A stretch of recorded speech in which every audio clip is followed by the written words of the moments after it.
भारत सरकार ने नई राष्ट्रीय शिक्षा नीति 2020 की शुरुआत की है, जिसके अंतर्गत सरकार ने शिक्षा नीति में काफी सारे बदलाव किए हैं। अब मानव संसाधन प्रबंध मंत्रालय शिक्षा मंत्रालय के नाम से जाना जाएगा। 2020 में राष्ट्रीय शिक्षा नीति आरंभ की गई है। ये शिक्षा नीति 1968 और 1986 के बाद तीसरी शिक्षा नीति है। राष्ट्रीय शिक्षा नीति का उद्देश्य सभी बालक और बालिकाओं तक शिक्षा को पहुंचाना है, जिससे सामाजिक न्याय और समानता को प्राप्त किया जा सके, क्योंकि शिक्षा प्राप्त करना प्रत्येक बच्चे का बुनियादी हक है। 14 वर्ष तक के प्रत्येक बच्चे को मुफ्त शिक्षा प्रदान किए जाने का प्रावधान निर्धारित है। वर्ष 2009 में शिक्षा का अधिकार अधिनियम आया। ठीक उसके 11 वर्ष बाद सरकार ने नई राष्ट्रीय शिक्षा नीति 2020 लाकर शिक्षा के क्षेत्र में कई सहूलियतों को जोड़ा।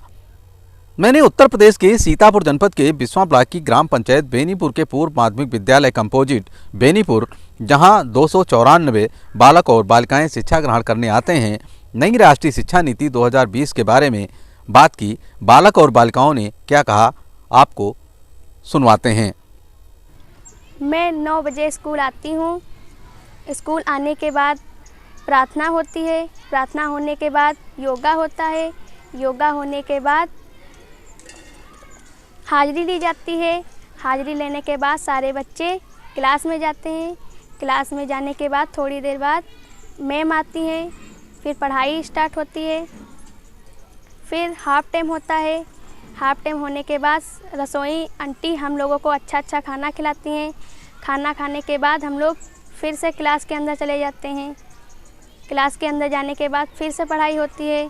हमें मोबाइल द्वारा पढ़ाया जाता है, टीवी द्वारा पढ़ाया जाता है और अच्छे खेल कूद खिलाए जाते हैं। सर जी खो खिलाया जाता है और कबड्डी और सर जी फुटबॉल, क्रिकेट, बैडमिंटन।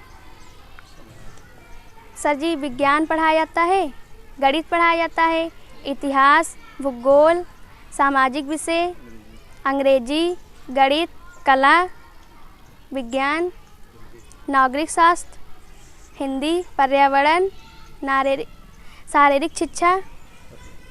स्कूल आते हैं, प्रार्थना होती है, फिर पीटी होती है, योगा होता है, फिर हम लोग क्लास में जाते हैं, वहाँ हाजिरी लगती है, फिर पढ़ाई शुरू होती है।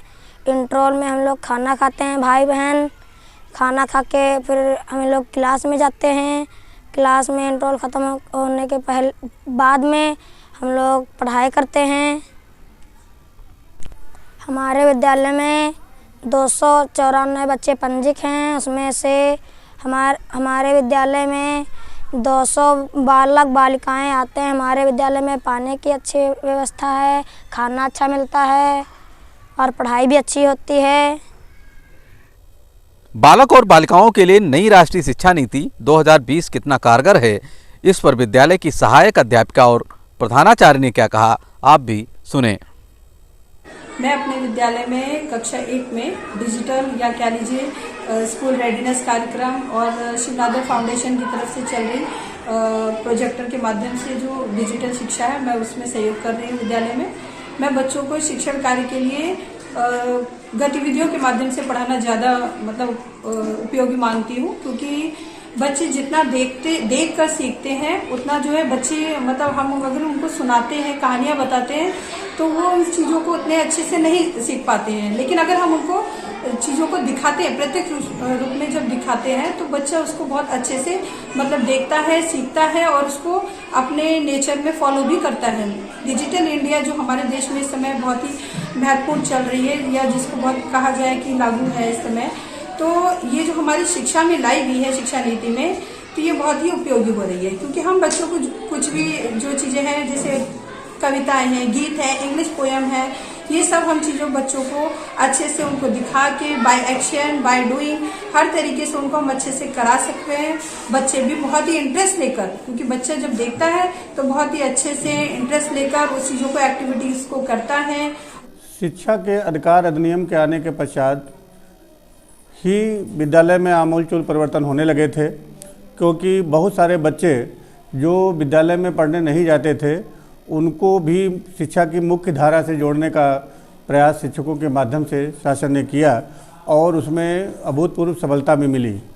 यह जो एनईपी है, न्यू एजुकेशन पॉलिसी, यह यद्यपि अभी पूर्ण रूप से हम तो यही मान रहे हैं कि लागू नहीं हो पाई है, लेकिन जो इसके उद्देश्य हैं और जितना भी लागू हुआ है, जो माननीय प्रधानमंत्री जी का जो सपना है डिजिटल इंडिया का, वह एजुकेशन में भी देखने को पूर्ण रूप से दिख रहा है। और बच्चों के अंदर जो ये तकनीकी भावना, वह चाहे प्रोजेक्टर के माध्यम से बच्चों की पढ़ाई हो या कई विद्यालयों में मतलब टीवी वगैरह उपलब्ध कराए गए हैं, उनके माध्यम से पढ़ाई हो, तो बच्चे, हमने देखा कि बच्चे रुचि ले रहे हैं। लेकिन फिर भी हमने देखा कि चूँकि विद्यालय में पढ़ाई होती है, सारे शिक्षक रुचि लेते हैं, इसलिए विद्यालय में आने में बच्चे भी रुचि लेते हैं। और जो हमारे विद्यालय की उपस्थिति है, यह जो शासन की मंशा है कि 75% रहे, तो निश्चित रूप से मैं ये दावे के साथ कह सकता हूँ कि मेरे विद्यालय में उपस्थिति 75% रहती है। उनको डिजिटल एजुकेशन दी जाए, जिससे बच्चों के अंदर तकनीकी भावना का विकास हो और वह सक्षम बन सकें कि आगे बढ़ करके अगर वो कक्षा 9, कक्षा हायर एजुकेशन में जब जाते हैं तो उनको वह दिक्कत ना आए जो पहले बेसिक विद्यालयों में पढ़ने वाले बच्चों को आती थी। तो अब बच्चों के अंदर बहुत विकास हुआ है। यही नहीं, इसके बाद नई राष्ट्रीय शिक्षा नीति 2020 के सवाल पर खंड शिक्षा अधिकारी से भी बात की। उन्होंने इस नीति के बारे में क्या कहा, आइए आपको सुनवाते हैं। शिक्षा का अधिकार अधिनियम 2009, एक तरह से हम उसको नई एजुकेशन पॉलिसी का एक पूर्व अभ्यास समझ सकते हैं। शिक्षा का अधिकार अधिनियम के तहत सबसे पहले हमारा जो टारगेट था कि जो हमारे एज ग्रुप के बच्चे हैं, 6 से 14 आयु वर्ग के बच्चे हैं, उनका 100% नामांकन हम अपने स्कूलों में करें, जिसके तहत हमारे शिक्षा विभाग के रूट लेवल के शिक्षक और ब्लॉक एंड जिला लेवल के ऑफिसर, ये सब मिल करके जिस रणनीति के साथ काम किए हैं, उसमें हमारा नामांकन में एक आशातीत वृद्धि हुई है। हम देख रहे हैं कि हमारा नामांकन, अगर हम बिस्वा की बात करें तो यही कोई 32 से 33 हज़ार नामांकन पर हम इस समय होते हैं, जबकि उसका जब बेस हम लेते हैं तो सबसे पहले हम जाते हैं कि बाल गणना में जाते हैं। बाल गणना के आधार पर हम चिन्हांकन करते हैं। चिन्हांकन के बाद उनको हम अपने स्कूलों में एनरोल करते हैं। तो शिक्षा का जो अधिकार अधिनियम था, हमारा ये प्रयास था कि हम आयु वर्ग के, इस आयु वर्ग के सभी बच्चों को अपने स्कूल तक ले आएं। इस फेज में हमने ये काम किया है और बखूबी किया है। नामांकन में एक आशातीत वृद्धि भी हुई है हमारी।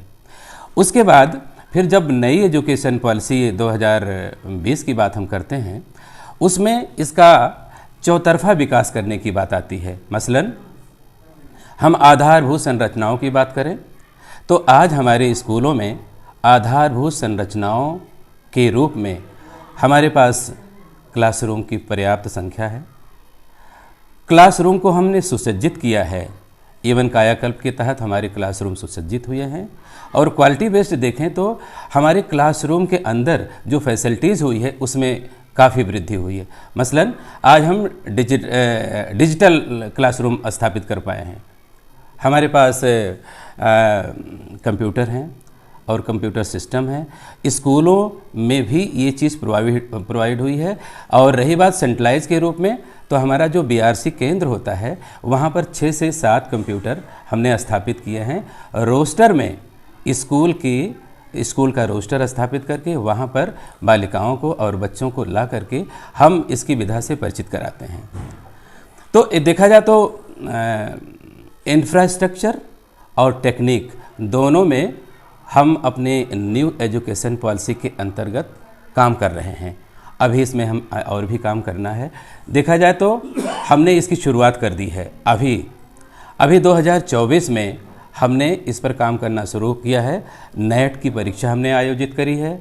डाइट के माध्यम से, DLED प्रशिक्षुओं के माध्यम से हम अपने बच्चों का असेसमेंट करवा रहे हैं। अभी नेट की परीक्षा हमारी हुई है।